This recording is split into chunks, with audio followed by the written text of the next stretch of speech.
And number 2 sounds t, t. All the verbs that end in one of unvoiced letters, like T,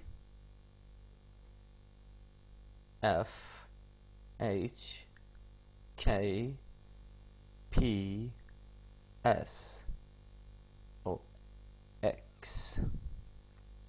If the verb take ed, ed sounds like